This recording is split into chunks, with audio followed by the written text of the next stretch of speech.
Hey everybody, I'm Eric McBride, and this is The Proving Grounds. We're at MTAC in Muncie, Indiana, and I'm with Chance and Jason of Holistic Solutions Group. Welcome to the show, guys. Thanks, buddy. It's glad to be here. Yeah, good to be here. So tell us and explain to everybody who is HSG. Who is HSG? You are. Or what No, is. you are. We are. So HSG was just part of it. It's funny because the little 2-second version of our story is we realized a little bit into it was actually at the riots. We were like, hey, we need, what's something else that we can do? And, well, we can't go work at Quick Trip or something. That's the joke. A lot of cops who don't go work at Quick Trip, we'll get fired. If we go work for Costco, we'll get fired. So what are we going to do? And we said, well, we put a couple focus groups together of civilians, military, and some law enforcement and said, hey, let's just kind of see what we can do. And we offered some, and it actually caught on. And Kansas City is, has very much been lacking in a lot of the training environment. And so people have outsourced and gone everywhere outside of Kansas City. So we said, well, let's think about that because we realized that. And we started it up, and it went really well. And so now that's what we are. We were just a training company, a couple guys that did some stuff, and we think we've got a pretty good a way of going about teaching it. We said, hey, let's run with this, and so far it's been really, really good. Anything to add?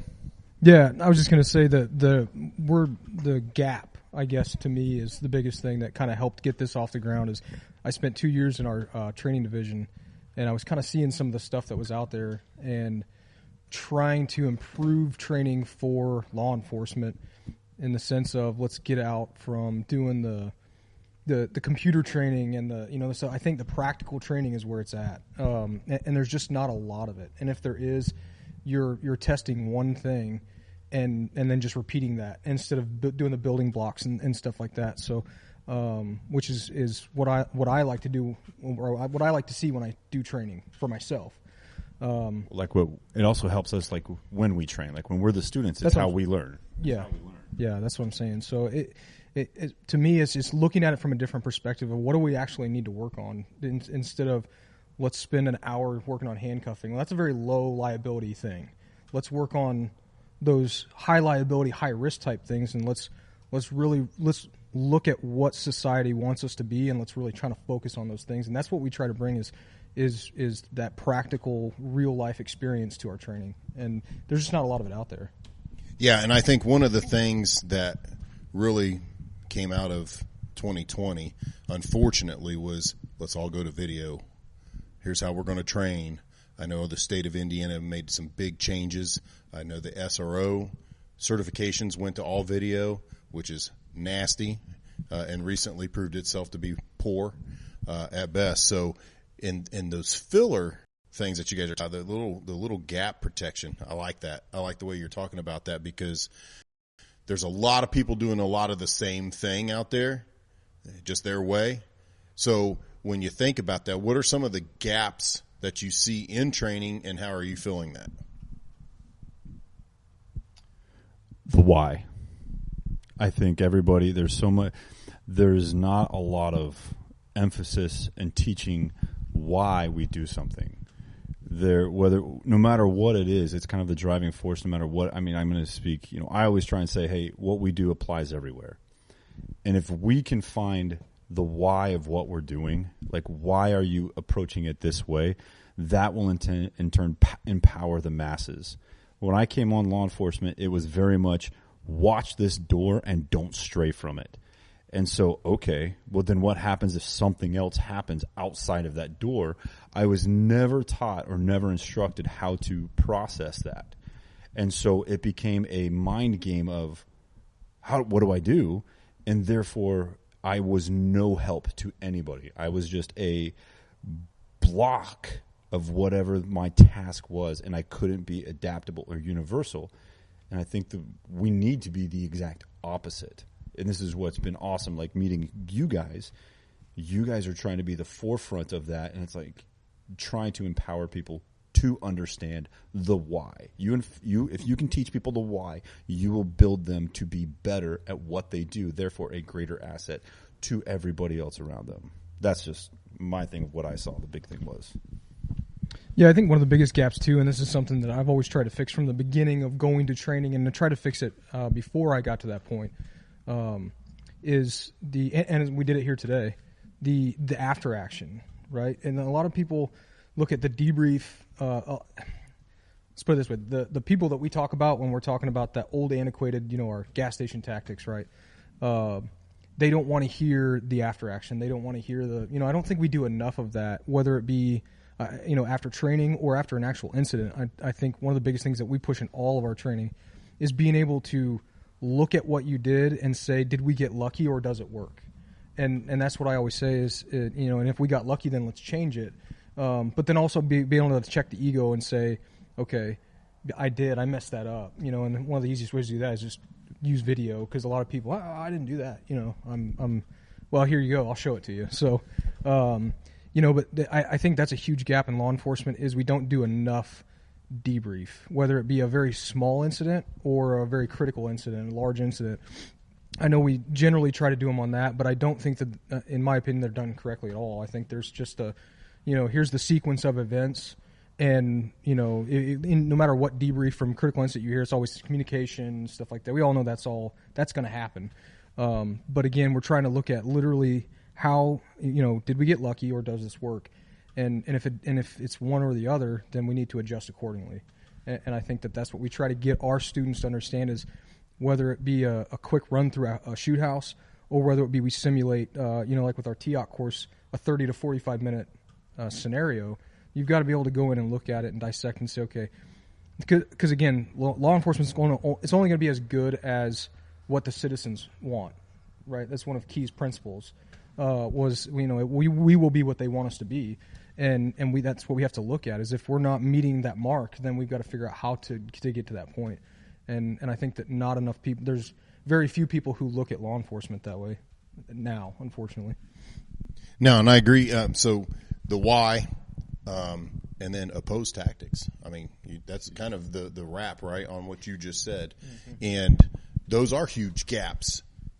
And it was nice for you to say that about us, but that's the breath of fresh air that we're trying to bring to the training, because I was so passionate about the fact that I was just being told to do something and you don't question it. You just do it. But as soon as we got opposed, it was trash. You were thrown under the bus for the opposition when you weren't even given the tools to handle what was in front of you. 100%. And so how do you how as a person are you supposed to process that right. at the level that they are giving your accountability, which is life and death? Right. And so it goes back, step back one more, and then start thinking, do we as in part-time SWAT teams in law enforcement treat each other like professionals? No. We don't hold each other not. to these standards. And we don't treat each other like professionals. That's number one. If I trust my teammates, the selection process is tight, I'm getting the right people on board, then I need to treat them like professionals. That means I get them the proper training for the mission, whatever that mission is that year to do better at, or multiple things. And then I also teach them why. Because one thing we found out, we went 35 years with the same SWAT commander. And next thing you know, we had 19-year, 20-year team leaders that were never going to become SWAT commander. Why? Because they were never, ever allowed to teach. They couldn't lead. They couldn't lead. They couldn't do anything. So I think those are very important, and I think they tie in together for both. Well, and what's interesting when you talk about that is a big thing we were trying to do is emulate is everybody needs it, like. Everybody from I remember sit down. Like when you're the new guy, nobody you got to be the new guy and you got to earn your stripes.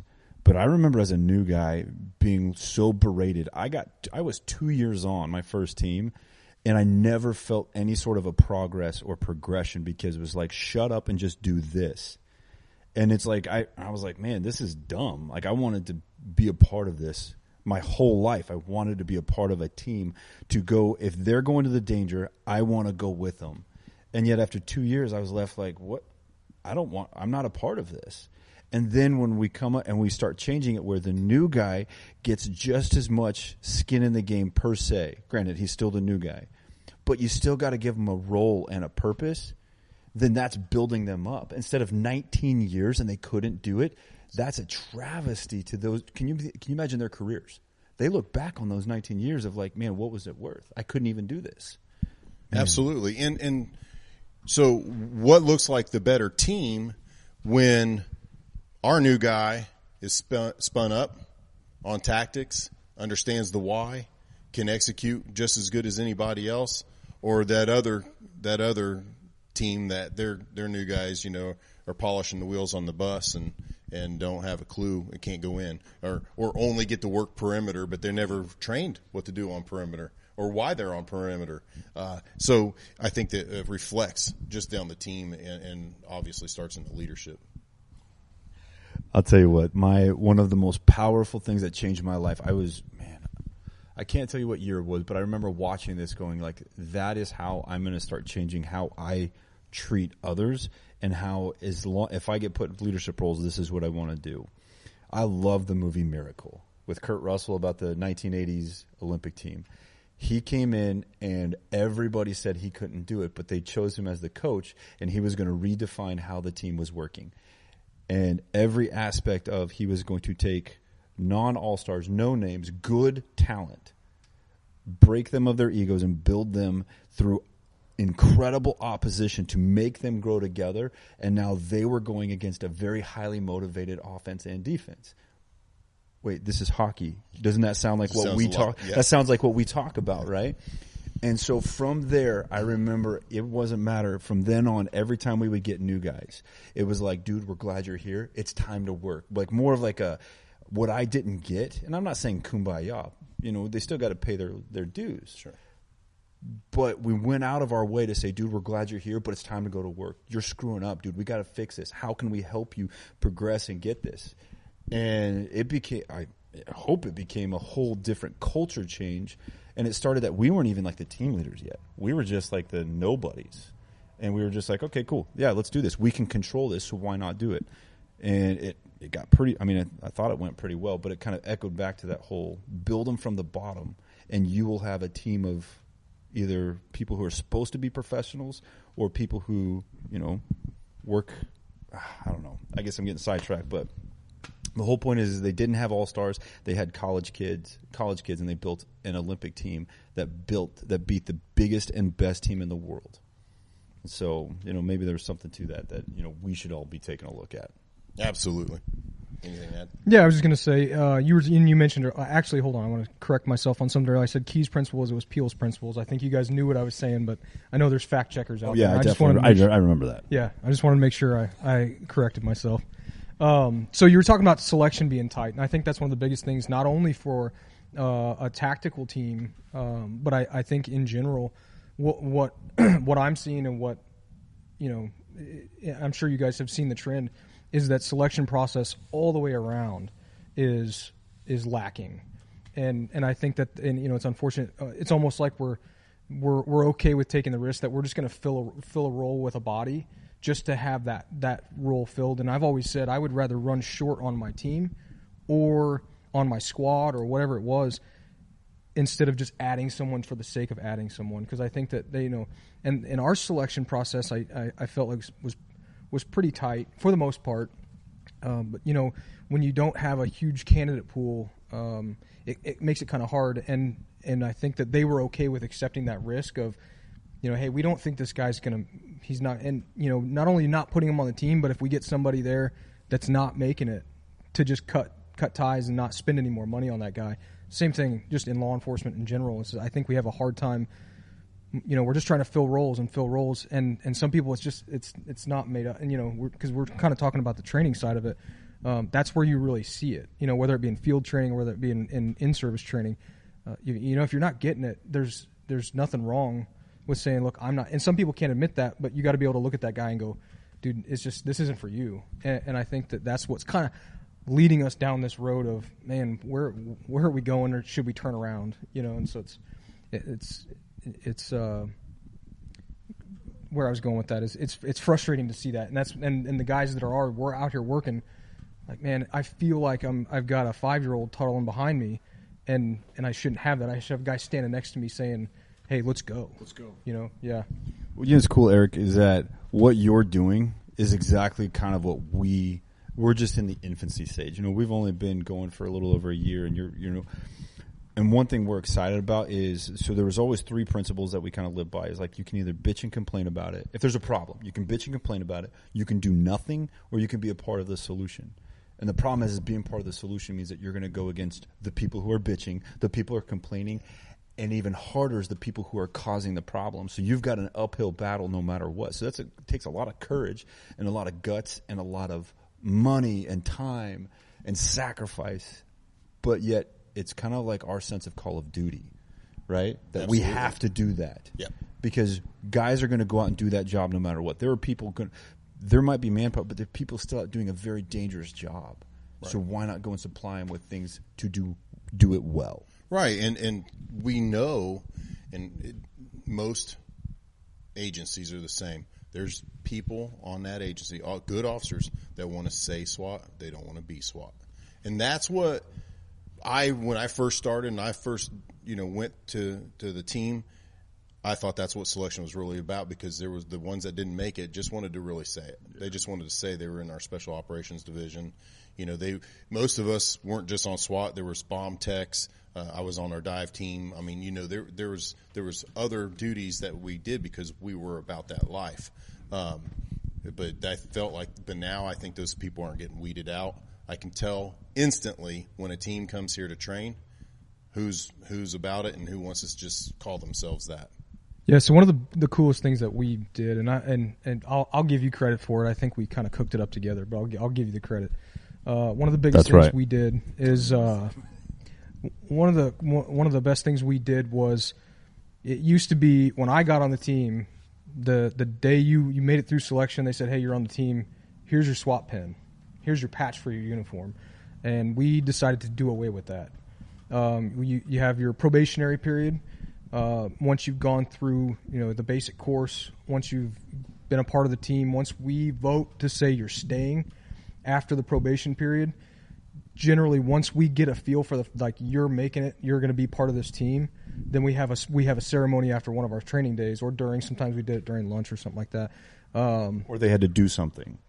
Like they had to do something. Right. After their probationary period, it didn't necessarily mean they got it, but once we all kind of agreed, hey, that was outstanding work that guy just did. He's going to stick around. He's going to be here for a while. We would have we'd have a pinning ceremony and give him that. And I think that helps weed that stuff out. Absolutely. So I think you kind of, because you're right, there's a lot of guys who, they might have been on for 1 year and then they wear that pin for the rest of their career. And, it was like, well, why'd you get off? Well, I did it for a while and I didn't really like it. Now I'm a detective or I'm a whatever. And it's like, well, did you really earn that pin? Right. Or, and we're in the middle of the entitlement age. So, having that extra step is, I think, very important. So bringing it back to HSG training. Sure. What's your number one class you're teaching? Do I say it your way or my way? Say it your way. That's fine. That's right. TIOC. So everything's got to have a catchy, a thing. So here, TIOC was a course. So my background was, I was a SWAT officer for a long time, but then I got privileged to go and be on a federal task force, and a very high tempo federal task force. And that specific TF that I was attached to had several jobs attached to it also. So we were very busy. But in that, I found that I had a very niche role, that I was really good at the investigative side of it. And on top of the investigative side, because of the way the task force was done, I was doing both the case agent and the enforcement side. So we were doing quite often, there'd be 6 hits we were doing a day, and we were going after, top echelon, fruit of the bad trees of bad dudes. And so from all of that, I noticed that there was a trend that, because of liberal prosecutors and stuff, there weren't as many search warrants for residents and stuff happening. So we decided, okay, how do we defeat that? We can bitch about it, complain about it, do nothing, or we can do something. And I said, well, there's the Fourth Amendment is kind of suspended. Not suspended. That's something. It was an open audit, but it's not as critical in a structure. In a vehicle as in structures, and we do a lot of follows why don't we start looking at this from a vehicle operation side? And we kind of became so good at doing vehicle operations that we were getting calls from people like, hey, we need you guys to come do these vehicle takeoffs. And then on top of that, God love them, certain 3-letter acronym agencies would ask us, and they would get involved, and they'd just say, hey, go do it. And there'd be no plan, no TTP, nothing, just go figure it out. So all of the workup, everything on federal side, you have pages of pre-op plans, and they just go all the way out the window just for over nothing. So we said, let's do something better. From that became what TIOC is it is a pen-to-paper TTP way of approaching vehicle operations that brings enforcement and investigators together. So guys are not going to get work. Teams are never going to get work if you're not good with the investigators. Investigators are not going to get work if they don't have good evidence. They don't have good cases. So let's bring them together, show them how to work together, have a pen-to-paper way of doing certain key aspects, and then we go forward with that, and it's been awesome. Good. And so it's a lot of fun. I mean, they do. It's a little bit different because it's a new, like I said, it's a new laboratory, I guess, for instructing because it has to be 3 days. But in that 3 days, it takes them from doing a car chase all the way up to handling what our last scenarios are. We won't give them away, but handling our last scenarios and then turning around like we do, saying, see what you guys just did in 3 days, never working around each other or all of this, and look what we can accomplish. Let's get rid of egos. Yeah. So awesome. And obviously I'd heard of that and you've sent me some information on it and I've looked at it. It's really, really solid. Maybe get MTAC to host it. You know, maybe get MTAC. It has to happen. It has to happen. So, you know, as instructors, what's your rule of thumb? Pace of the students in the class or stick to the plan? I'll let both of you answer. Again, having kind of come from that training background, you very quickly realize that you can lose them very quickly, especially when you're teaching new ways. There's a lot of agencies out there that are not anywhere close to the current what's going on currently, what we're seeing, and what we're trying to get out there as good TTPs. So what we try to do is just go off the class. I think the pace of the class kind of says, okay, do we need to dial it back or can we push forward? Is that what you're asking? Or as right. far as So stick to inside the class, the pace of the class, meaning you got somebody that's just not getting it, just like what you're talking about. Okay, I'm on track. And now over the 3 days, we've got a lesson plan. Mm-hmm. This is our lesson plan. This is what we want to accomplish today. We got one that's just really not. So, pace of the student or stick to the plan. Okay. And that's what I thought you were asking. So, yes, so as a matter of fact, we were just in New York, and we taught TIOC, and we had a very good friend of ours, that's a civilian, and we had him run through, just because he was there with these officers in the TIOC course. And he was able to pick up what we were teaching and work with law enforcement. There were some things that we had to explain that he just absolutely didn't understand as far as the why. So we had to explain the why a little bit. But even we were able to keep him on pace for the most part with officers, and he could jump right in and run reps with them. So, that I think that speaks to our teaching style in the sense of what I always try to do is, and you can see it. I mean, you've taught enough, this guy's just not understanding what I'm saying, and then you try to find a way to rephrase it, use a different analogy, and then it's funny because we had a really good one on this last TIOC course where I think you mentioned something to the guy, and I had to do something with rear security or something like that. He was the team leader. I'm sorry, he was the team leader, and he said something to him, and he responded back, and then all of a sudden you could see it, and then for the rest of the class he was on it. It just took something different, you know what I'm saying? So that's what we do with all of our courses is basically say, okay, and we get together every break and say, where are we at? Because we'll split off sometimes in group here. Hey, where are you at? Oh, I think my guys are getting it. We're good to go. Actually, let's spend a little more time on that because we'll switch. We'll switch. Yeah, so they get different teaching styles. Teaching styles, but not different information. We obviously it needs to be standardized. But I think when you go off of and I think again we talk about law enforcement training. We removed the check the box training completely because I think you should train to standard and not time and not a lesson plan. because that's what, and everybody hates PowerPoint, but I especially hate PowerPoint when I can read the slide. I'm looking right at the slide.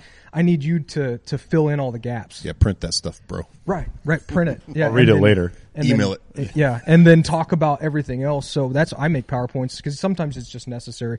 It's got a couple points on there to keep me on track and then go through. But, that's one of those things that I feel like we do a lot of check-the-box training to say we did it, and there's absolutely no learning going on. And I think that's where a lot of the training gets lost with 100% law enforcement training. That's all it is. Yes. Absolutely. It's almost like they've lost the why. Like, why are you employing people? And I mean, call me crazy, but I know this goes back to leadership reflects who their subordinates are. And if they are only about check the box training, they are only going to get check the box responses. So therefore, the public is disserviced. So therefore, what have we accomplished? Nothing. I use a term called feel good, not do good. And in administration, That sounds like a knuckle drag, like feel good, not do good. Right. Like that's like a knuckle dragger, like old knuckle school, dragger response. Yeah. But the admin gets so busy chasing either the public's desires, the court's desires, somebody's desires, whether it was afflicted by a death or money, that they get so focused on that they forgot the why of their situation. And now we're just checking boxes and hey, we did this. It's like after something happens in a church shooting, we go out to a lot of churches and we talk to a lot of people. Very few do anything about it, but hey, they get to tell their congregation. So we talked to them. Did something about it. We did something back. We did something because it feels good. It feels good to do something about it.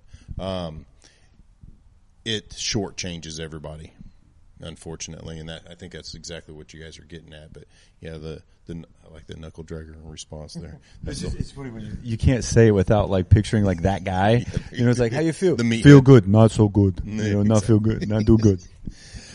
So for you guys and your typical student, just law enforcement, or civilians too? No, we do everybody.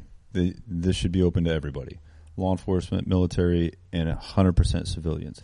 If civilians are, we've actually had more civilians seem like they're more motivated than a lot of law enforcement that we teach. It's right. Almost like they take it for granted. And so they're like, hey, I'm just going to do this. And then civilians come in and they're more spun on and tuned up to actually being a sponge to a lot of this than a lot of what law enforcement classes we're putting on. And so, no, absolutely civilians need to be learning some of this stuff. Absolutely. I think some of that could be also it's their money versus the law enforcement guy who the agency's paying. Well, there's some that pay on their own dime. I get it. Yeah. That makes a difference a lot of times. So, okay. Now that we've established you have both types of students, biggest deficiency, name one deficiency in law enforcement. You see, I said name one. Name one when they come train with you. Go ahead. I'll get it. I think the biggest deficiency is, and again, we talked about it today, is mindset. Yeah. I really do. I think it's the mindset of I'm here, I'm not working, it's training, and we are fortunate enough that our classes are at a different. It's not like you're going to do your basic your yearly certifications of we have to do our racial profiling and all that stuff, and this is very important. And those check the box classes because that's how they treat it. But the mindset of, we get certain cops that come in, and especially when they're paying on their own, I think everybody should go out and just because your agency doesn't pay for it doesn't mean you shouldn't train. Because otherwise you train in-house, it leads to inbreeding and stuff like that. And I think that's a huge issue for a lot of agencies. And some agencies just can't get over the fact that they don't know everything and that we have to send our guys to other people. But when we get some of these guys in, and especially when I was still in training in law enforcement, the mindset is, okay, I'm here to get my credit. Everyone always said, am I getting credit for this? Yeah. Where's the roster? Where's my certificate? Yeah. Hey, where's my certificate? My superior wants it or something. Where's my roster? Right. And so I think that's why I like scenario-based training so much, is because you can kind of create those scenarios and you can see the ones that don't want to be there and the ones that don't, hey, I'm just going to walk through the scenario. But to me, it's the mindset. Like when I get a good group of dudes in one of our classes, it makes it fun. Yeah. You know what I mean? And then you get these other guys that they're just like, hey, I'm here, my agency's paying for it, and and I'm just getting my credit, and so I can say I did it. So to me, I think it would be mindset is the biggest deficiency.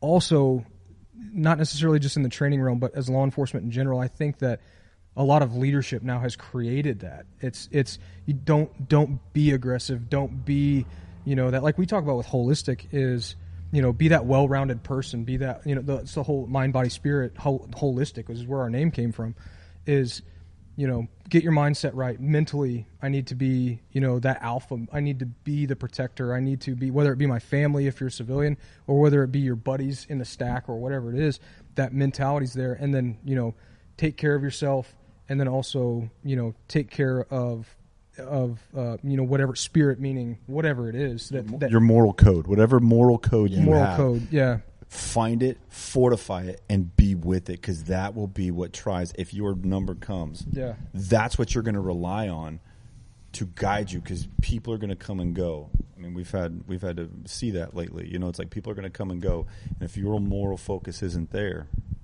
dude, it can get dark. Hardened intent. It can get you dark. You have to train with hardened intent, or you're going to die. Yeah, and I think that's where absolutely, and I think that's where a lot of people overlook this whole warrior mindset and that aggressiveness and I think I want to say it was Bruce Lee. I'm probably going to mess it up, but basically the peaceful warrior. It's better to be a warrior in a garden than a gardener in a war, right? It's the same thing. Just because I train jiu-jitsu and just because I go to the range and just because I own a lot of guns and I'm that's okay. That's okay. I don't understand why we're not looking for that. It's needed. It's needed, 100% needed in society, and I don't know why we don't look for that in our protectors, the people who are going to go out and keep those bad guys at bay, and the ones that are out there to do the right thing. Because I'm not saying they're all good, but but you could say the same thing about any career. I don't know why that's not like number one on the recruiting sheet. Is what's this guy's mentality and how does he take care of himself? How does he exude confidence? Like we talked about earlier. Can I tell a story about that? Sure. That echoes that. The whole, like, if they know, like if bad guys, when we say bad guys, it could be anybody. Highly motivated individuals that are wanting to do harm. So, hotel, real bad dude. We came up and did a big vehicle pin on him. And part of what we did is we spent the money and outfitted the vehicles to have bumpers, right? Because we knew that we bumped bumpers a lot. And the scratches and dings and stuff like that, they weren't bad. I mean, they weren't totaled, so we did that. But when we came up and we saw him doing this, it was pinch. Get that positive contact on it. And he started playing bumper. No, sorry. He saw us coming and started kind of like getting happy, started playing bumper cars. And then when we pinched him, he immediately gave up. And during when the case agent was debriefing him, he's like, "Why'd you give up?" And he goes, "Man, I thought you guys were DEA."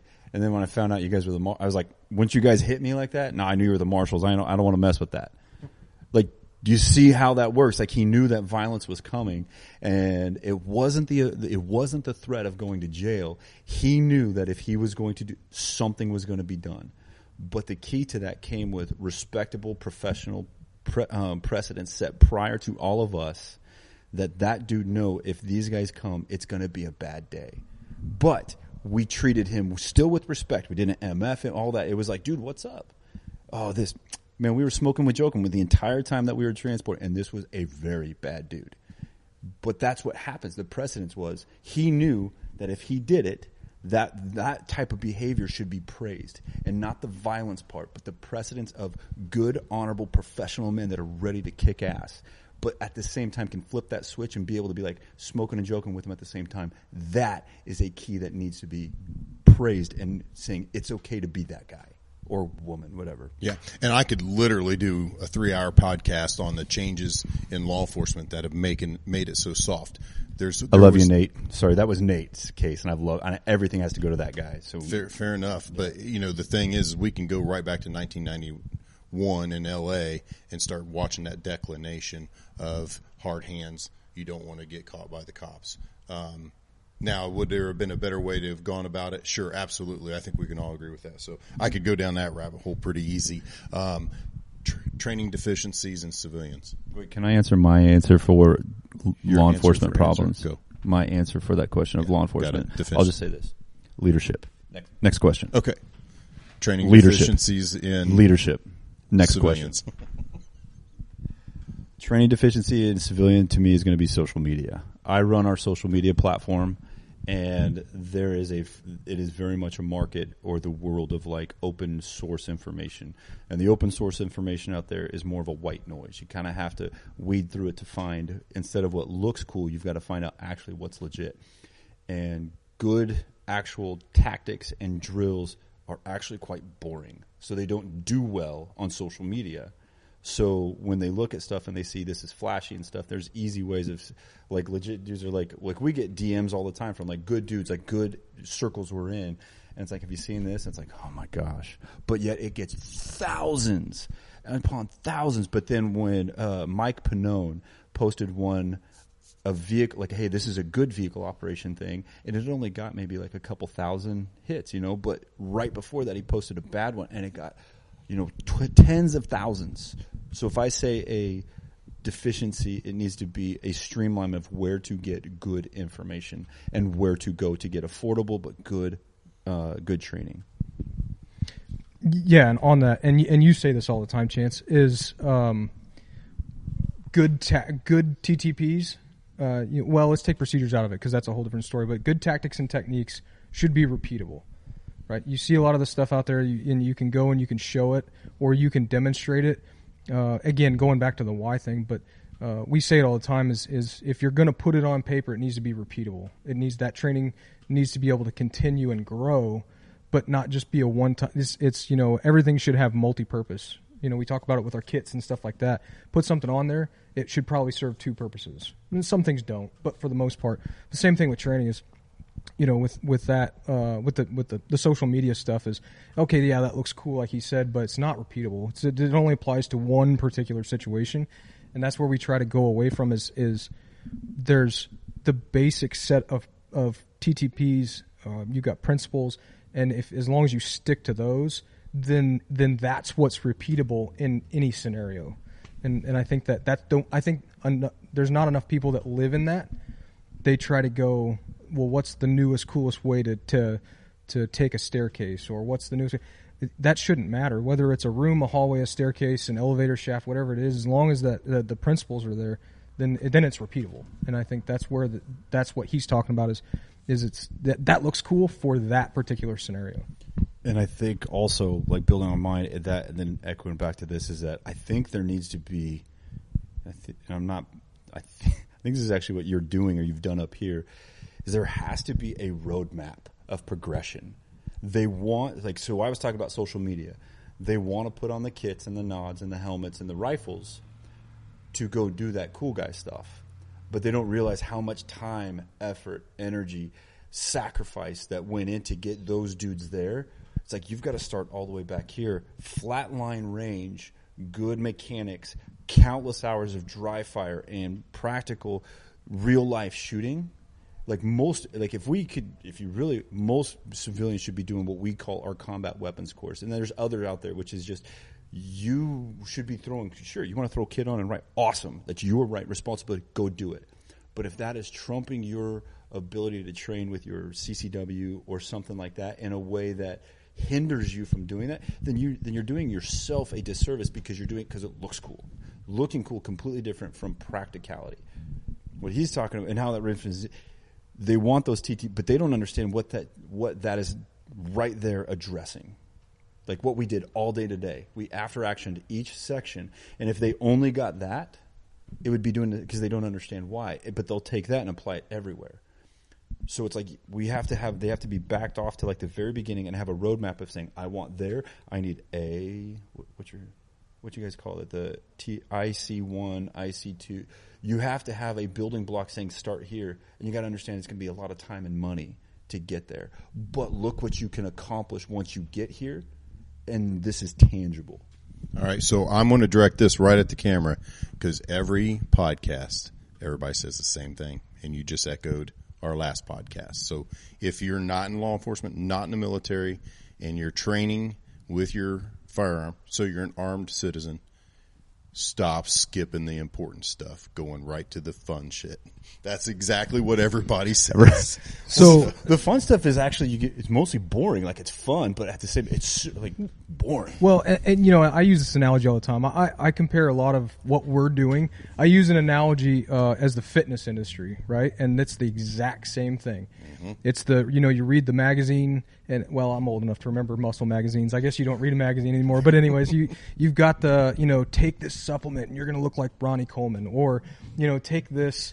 Or do this arm program and you'll look like Jay Cutler, and it's like no, that's not where that guy started. That's not. But they make you believe that that's where you're going to be if you do this one particular thing or this 6-week program, and it's years and years and years of leading up to that to get that individual where they're at, but a lot of people fall for one of the biggest industries in the country is supplements and fitness and all that stuff, and we're kind of the same way. We got a lot of people that are making a lot of that white noise like he's talking about, and you're like, dude, you're skipping all the things that these guys use to get to that point, and that's why I always use that analogy, because I think it's perfect, because everybody falls for it. Right, and we use the terminology we use here at MTAC is our training hierarchy. It's from basic pistol to defensive pistol, and then start doing your EDC classes. What? Like learning to shoot from a concealed home defense. Those are two different missions: personal protection, home defense. So we're starting to preach this mission-based training, And what happens if your mission is home defense? You've taken all those classes. You start taking the personal protection classes. You've conquered all them. Why not jump into the tier 1 side and start doing some interior conflict? You 99% aren't going to use it, but it just takes you that next level. You are going to start learning some stuff that you can apply down there. That's the right progression. Yes. Jumping all the way to that and then looking like a butt in here doesn't help you, because Don Edwards says it best from Green Line Tactical. This is where you come to test. The flat range is where you learn everything, and then after you've tested here, get your ass back out on that flat range and fix your deficiencies. Yeah, and that's what I say, especially in this simunition world that we live in now. I say simunition, the non-lethal training grounds. I like to play golf, and there's a saying that you don't become a good golfer on the driving range, and you don't become a good ball striker on the golf course. A good driver. You don't become a good driver on the golfing range, but you don't become a golfer on the driving range? Well, you don't just drive on the drive. You can use other... I'm not a golfer, as I was. Right, but you see what I'm saying is that you're not going to become... You're not going to be good at identifying and engaging people, right? And a moving target. And you can create that on the range, but it's not the same. It's still flat range. So you become a good shooter on the range, and then go put those to the test in a non-lethal training environment where you've got that human aspect of this guy's moving, he's trying to watch what I'm saying? And that's how I compare that to is that you got to spend enough time here and enough time here and make sure they're balanced. Absolutely. So you said, and I love it. This is perfect, because you brought up physical fitness, and I think there's two sides to that. I think the 98 percenters out there, they want to take that magic pill. Same thing in here, and that's where you were getting with that. So going along with that, both armed citizens, armed professionals, how important is physical fitness? Essential and necessity. And it's like, I don't know how else to, it's like I want to elaborate, but it's like it's essential and necessity. If you disagree with that, you've never been in that situation. So you don't have a dog in that fight. Right. So I always go back to the liability and asset, right? So if you're in your group and you're the out of shape person, you're a liability. You're not an asset. Not only can you not help yourself, but you can't help anybody else. So the prepper community is kind of, because I hate to say like it's in a taboo way, but it's like, no, emergency preparedness. Like my family's been in emergency preparedness since I was a kid. Like I remember all that stuff. So I say, but now it's a prepper thing, right? I never understand when people say and start talking about like prepping this, prepping that, and they've got Dunlap disease to the max. Right. And I'm like, dude, you clearly don't understand what you're talking about. How are you going to get all that stuff out? How are you going to do? Like, what are you? You're not going to be any sort of an asset in any way, shape, or form, just by the sheer fact that you're telling me that you're not going to be a part of it because you're not taking care of yourself. Yeah. So, I mean, go ahead, Jason. No, I was just going to say, I think that not only the actual physical aspect of it, but there's enough out there now, and this is something that the fitness industry doesn't do a good job of, and actually even the healthcare industry is there's not only does it help you literally help your team or whatever it is as being physically fit, it makes your mentality changes. You've got that confidence now on one side, and now I've got the confidence that I know that I'm physically fit. I feel better, right? And then again, that kind of goes back to where some of our pillars is that holistic wellness of when you feel better about yourself, when you feel you're making better, so you're becoming a better person, and then that makes you a better teammate. That makes you a better whatever it is, a better family member, a better father, stuff like that. So it plays so much into everything that's why we try to use it as that holistic picture of, it makes you a better person. I agree. And I'll never understand. I'll do anything for my child except show them what a healthy lifestyle is. And I'll leave that there. I'll never ever understand that. So I know both of you train outside of your own stuff, right? Favorite instructor, Jason. Chance, if you got one, go ahead. I'm trying to. Dude, Luke is getting up there, man. Well, I was just getting ready to say Luke is getting up there. I was just getting ready to say, it was the first time meeting Luke, and he's good. He's good to go. Dude, he's and it's like I've got some. I mean, there's like martial arts, dude. There's all different aspects of instructor because a lot of mine come from like my personal side because I really strive to like my spiritual side and stuff like that. But dude, everything right now, like Luke is. I hope he's able to stick around because I think you hit it out the park. Grand Slam, end of the World Series, down 3 runs, bottom of the 9th with him. He's awesome. Yeah, and like we've spoke about before we came on here, he's just rare. He's a rare breed. I hope to see a lot more Lukes out there. We all benefit from that, but we are 100% happy to have him here. Yeah, and I think that's where we talked about it earlier today. You get a lot of guys that come from that military background, and they go to get into the training side of it. And I'm not taking anything away from anybody because there's a lot of good dudes out there putting out good information. But we've talked to a ton of those guys that are coming from that military side, and they're like, we just don't speak law enforcement. There is or even civilian. There's just not there are some crossover. I'll show you how to run a rifle. I'll show you how to run these. But when it comes down to the legal side of it and all that jargon, that's just they didn't have to think about those things. There are a lot of legal things when you're downrange, that you have to worry about rules of engagement and stuff like that. But when you come back into the United States and law enforcement specifically and civilians, is that unless you go out and learn it, you don't speak that language. And I think that, like you said, the best thing about Luke is that he's able to take that stuff and apply that law enforcement side of it and understand the language. It's like, okay, well, that doesn't work because, we're kind of, we have to do this a specific way. Okay, cool. I'll make it work for that. And I think that's rare. Right. So that shows to the TTPs that they work. Because that proper TTP should be adjustable to the environment and too because it's transferable. Right. It's not just specific for this one specialized incident.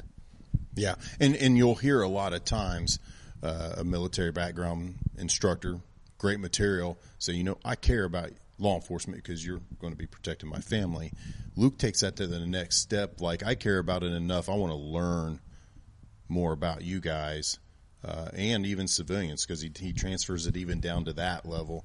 And I shouldn't say down to that level, to that level. And he does it brilliantly. He's able to put a little filter on things and get them, ready for what they're looking for. And in law enforcement side, he's bringing some really good new material to Indiana and in the Midwest right now, and I'm sure it's going to be new. Well, we have a couple guys from California in the class. It's new to them too, so he'll be pretty tickled that you even mentioned him at this point. That's what I was like, man, do I say it? Because we still got a little bit of time, but like it's been a minute since I've been around someone that's actually like.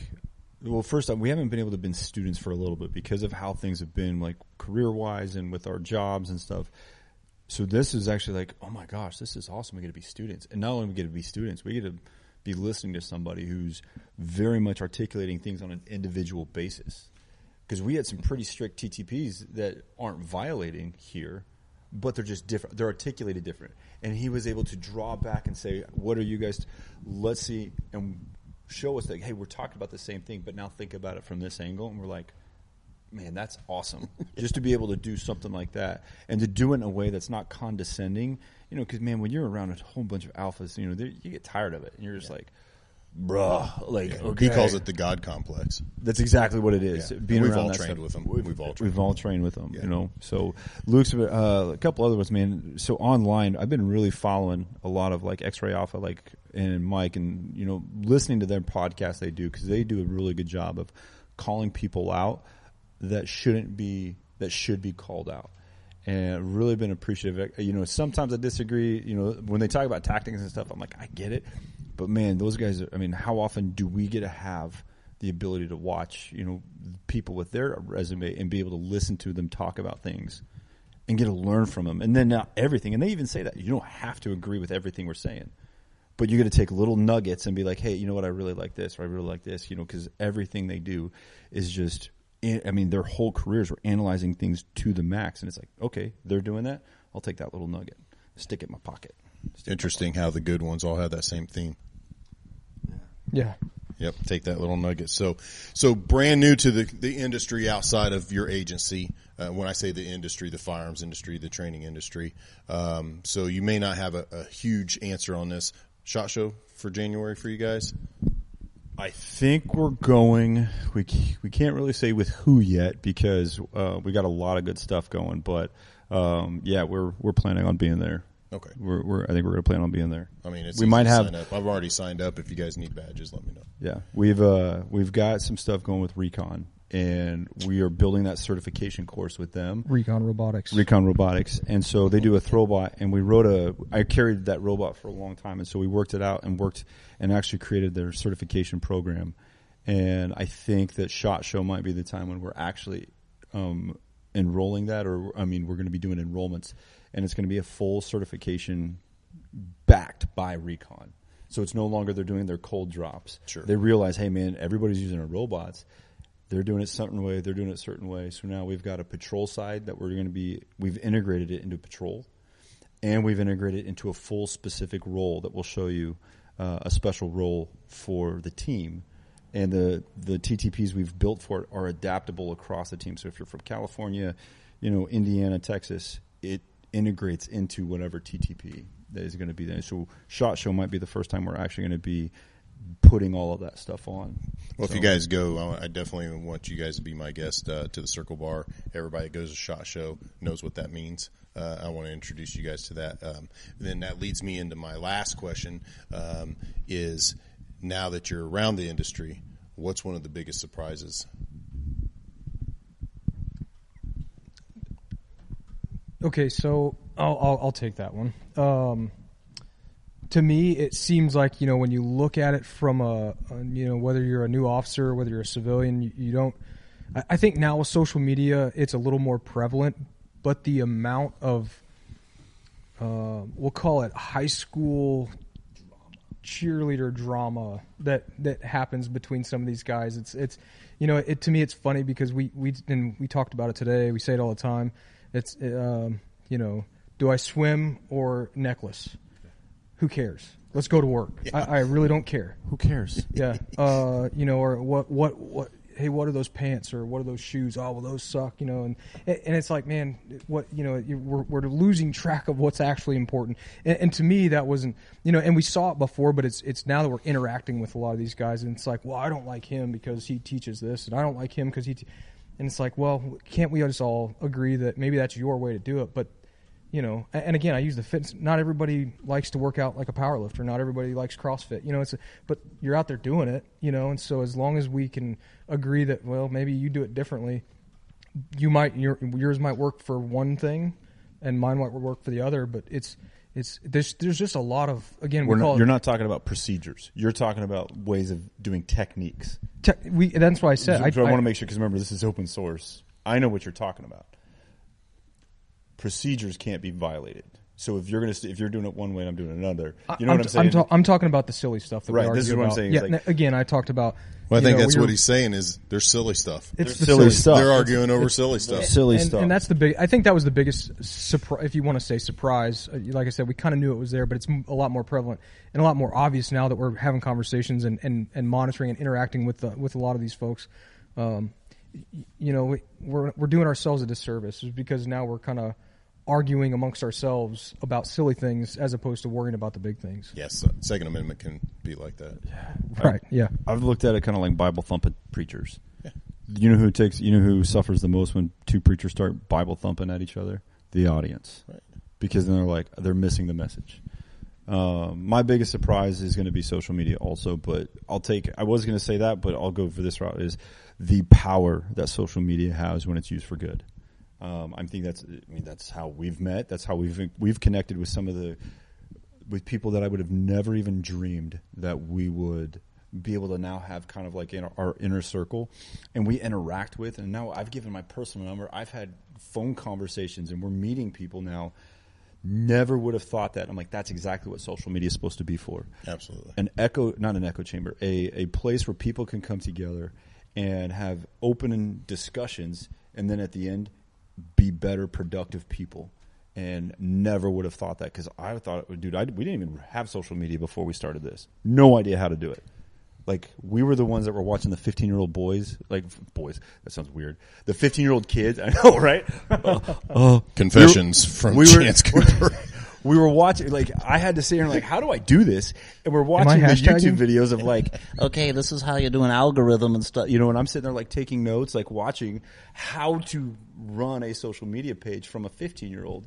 But at the same time, I'm realizing the benefit of that. And now because of that, it's helping us grow, and we're going places that we never would have even thought of, to the extent that we're now, we're jumping in both feet. And so that was a big surprise for me. So it's interesting too, because we position ourselves at MTAC just neutral. I mean, we don't have the biggest social media numbers. That's mainly my fault. Because I'm so more concentrated on our quality of our service and the right team I'm putting together and I'm building here, that hasn't been a thing yet. I mean, we've done well with it, but not what, some people have done. But going back to what Jason was talking about and the minutia type of arguments, it goes down to people are polarized, and there's a certain amount of followers that agree with what one person says, and a certain amount of followers and I think it's beautiful. And then if it comes full circle into what you said, we need that. That's actually good for growth. There are some harmful ones that are out there, but I think at the end of the day, those go to the wayside. People have short memories anyway. Yeah, and I think it's just a reflection of everything else. It's just everyone's in their camp, and it's not just this. It's everything, and we are just a reflection of what the rest of society is.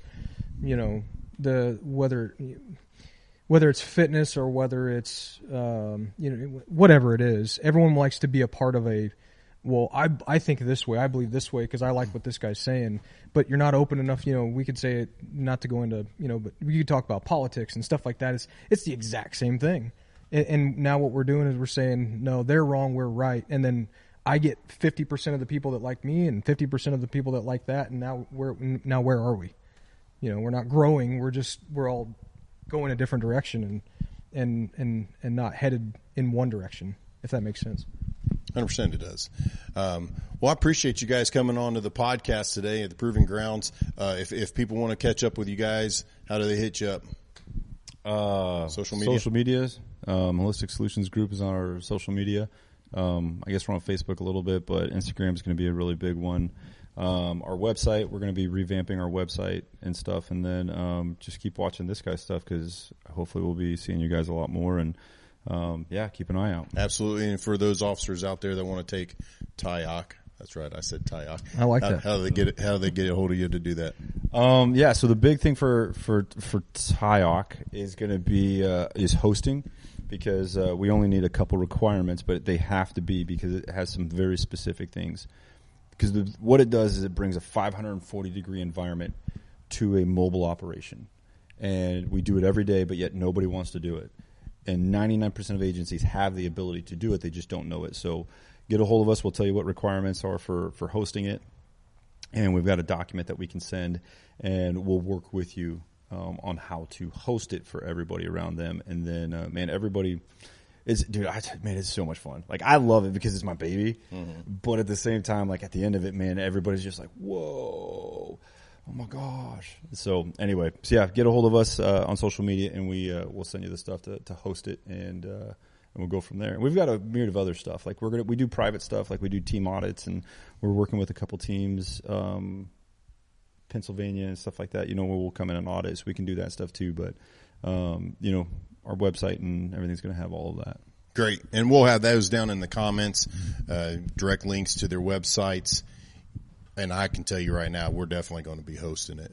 There's no doubt here at MTAC 2023. You guys will be able to see it on our schedule. We'll probably have that ready to go before they even leave class here in the next couple of days.